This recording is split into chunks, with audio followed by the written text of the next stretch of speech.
قرآن چیخ چیخ کے کہہ رہے ہیں کہ جو نماز نہیں پڑھتا اللہ کے ہاں وہ مسلمان نہیں ہے۔ صحیح مسلم میں یہ حدیث لکھی ہے 246 کہ بندے کے کفر اور ایمان، شرک اور اسلام کے درمیان فرق کی نماز ہے۔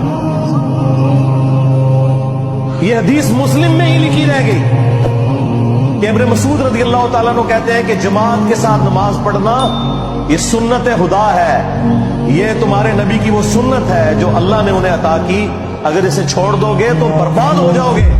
رسول اللہ کے زمانے میں اگر کوئی بیمار بھی ہوتا اور 2 بندوں کے سہارے مسجد میں آ کے نماز پڑھ سکتا تو اس کی کوشش ہوتی کہ میں مسجد میں جماعت سے نماز پڑھوں، کہیں مجھے منافق نہ شمار کر لیا جائے۔